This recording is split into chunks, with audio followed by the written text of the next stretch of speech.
Man, let me tell you something, the world ain't ready for what just happened. You see, for the longest time, people thought there were only a few countries running the show, pulling the strings, deciding who eats and who starves, who grows and who stays behind. But then India walked up to the stage, not quietly, not humbly, not asking permission, but boldly with fire in its chest, and made a move so powerful, so unshakable, that the United States itself had to sit down and swallow its pride. That right there, that was humiliation, and not just a little embarrassment. It was the kind of humiliation that makes the so-called king realize the throne ain't safe anymore. Now people are scratching their heads, wondering, how did this even happen? Because for decades the narrative was the same. America was the sheriff of the global town. They told other countries how to behave, where to trade, what to build, and what to dismantle. And if you dared to resist, they'd slap you with sanctions, isolate you, or roll up with their military might just to remind you who's boss. But India wasn't having it. India had been patient. It had been listening, learning, watching, waiting for its moment. And when the time came, it made one move so bold, so unapologetic, that it flipped the game upside down. This wasn't some accident. This wasn't luck. This was years of strategy, years of determination, years of saying, we're not just going to survive, we're going to thrive. And here's the truth people don't want to talk about. America thought India would forever remain a follower. They thought India would keep playing second fiddle, always looking up for approval, always waiting for handouts.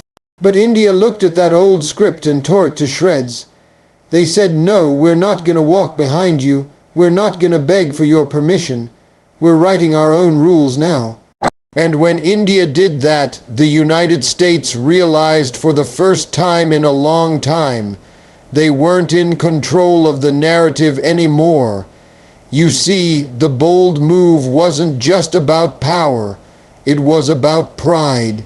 It was about saying, we're not scared of your sanctions, we're not scared of your lectures, and we sure as hell ain't scared of your threats.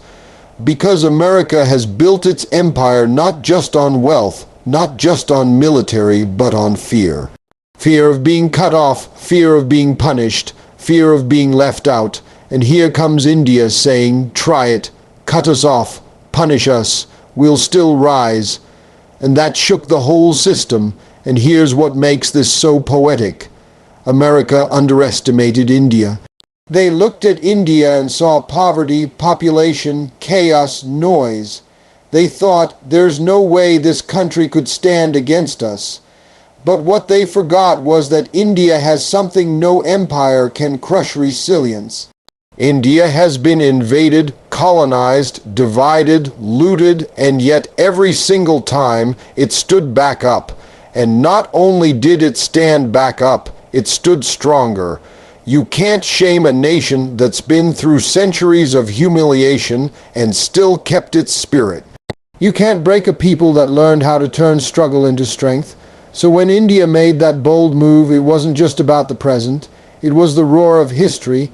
It was centuries of pain, centuries of struggle, centuries of being told you can't, finally answering back, watch us. And that roar was so loud, the United States had to cover its ears. Now let's talk about humiliation. America doesn't like to be challenged, doesn't like to be told no.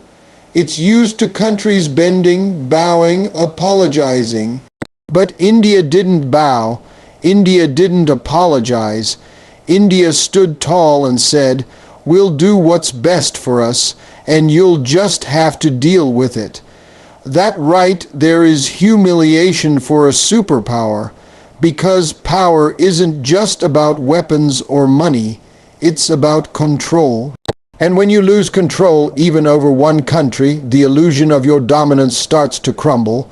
That's what happened here.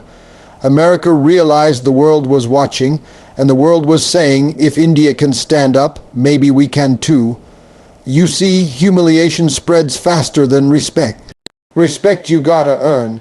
Humiliation, one bold moment, one fearless decision, and suddenly the mask slips off the giant. Suddenly everybody sees they're not untouchable. India showed the world that the emperor ain't wearing clothes, and now people are whispering, if India can do it, why not us? That's the real humiliation, the ripple effect. And let me tell you something else. America prides itself on being the leader of democracy, the moral compass, the example. But when India stood up, it did so not by copying America's script, but by following its own path. India didn't need to prove its democracy by looking like the West. India didn't need to prove its strength by starting wars. India's move was bold because it was independent.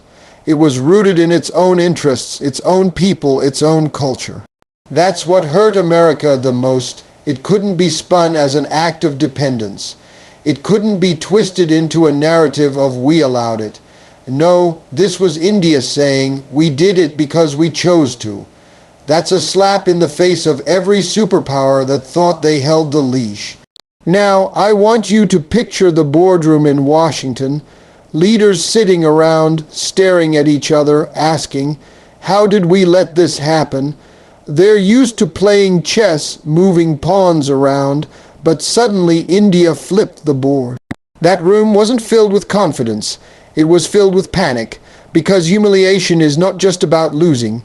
It's about losing in front of everybody. The whole world saw it. Allies saw it. Rivals saw it. The people America thought it could lecture saw it. And once you're humiliated on the global stage, it's almost impossible to hide the bruise. And make no mistake, India's bold move wasn't the end, it was just the beginning.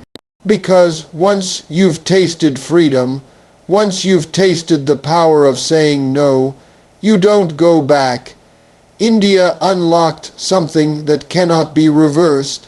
And now every single time America tries to pull its old tricks, India will remind them, you tried before and you failed.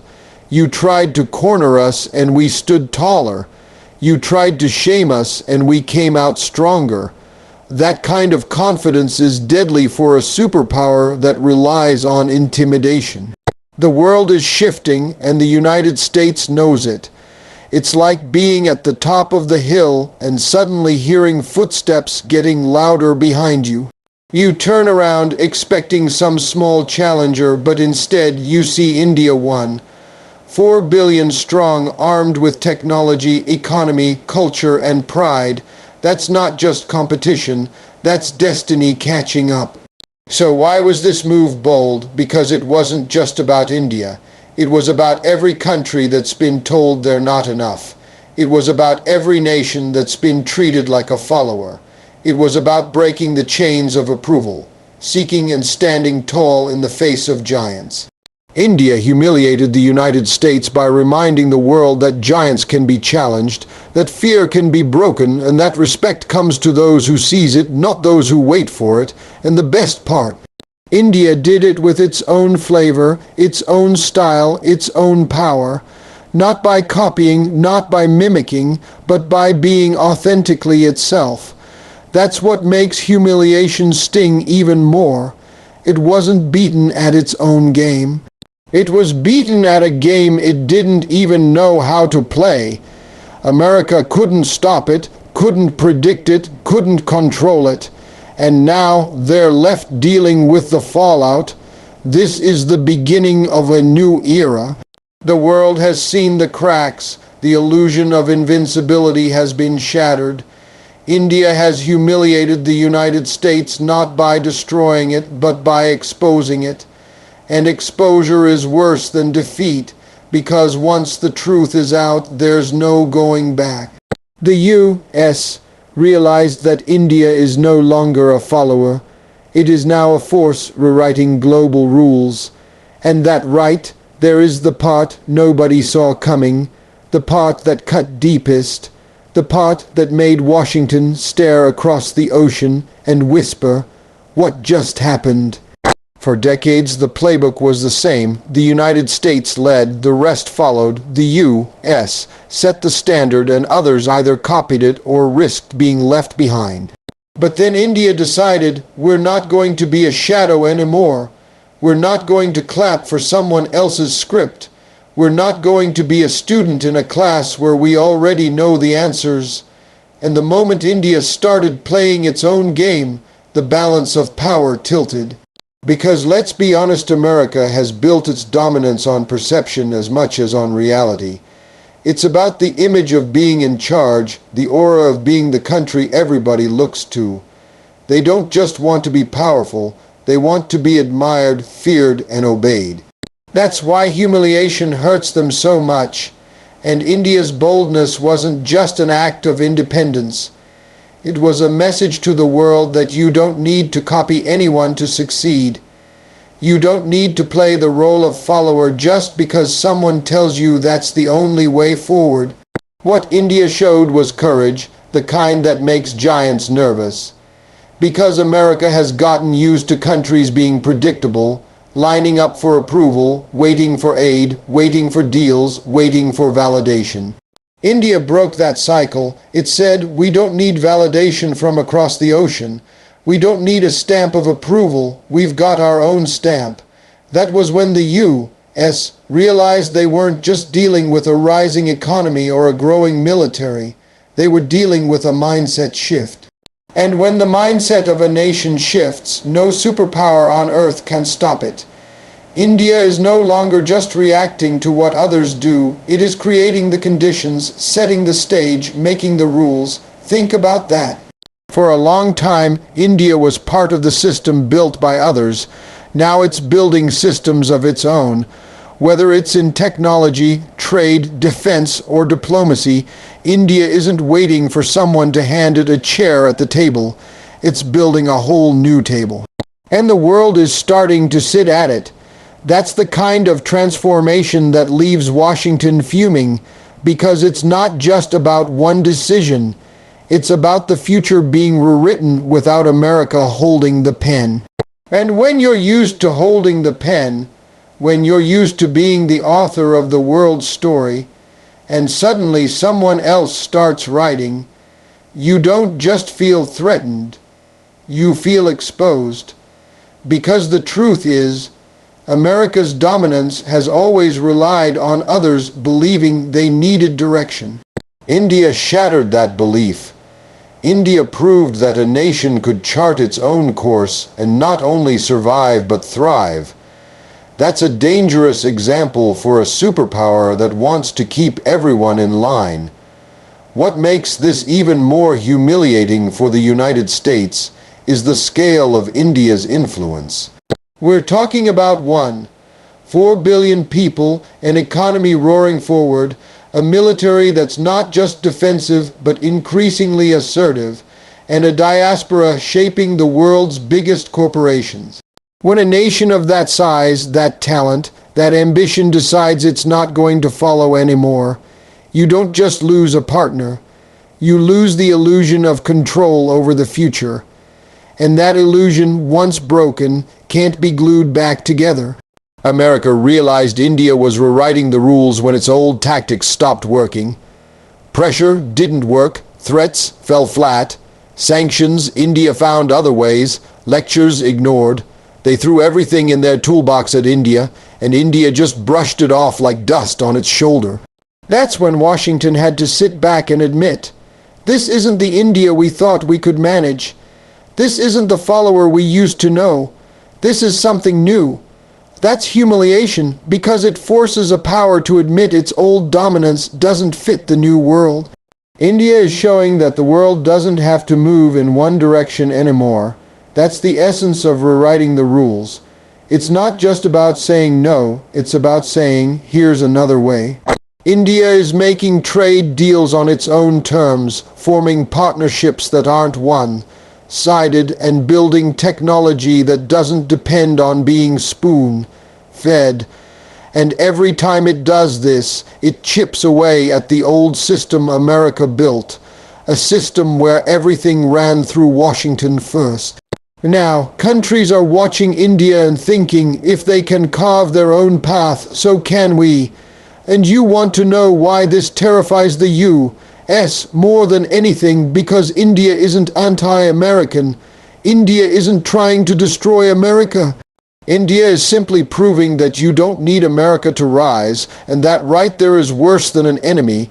It's a rival success story, because an enemy you can fight, but a rival you can't stop without admitting weakness.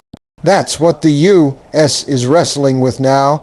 How do you deal with a country that refuses to play second fiddle but isn't interested in playing the villain either? How do you handle a nation that isn't afraid of you but also isn't dependent on you?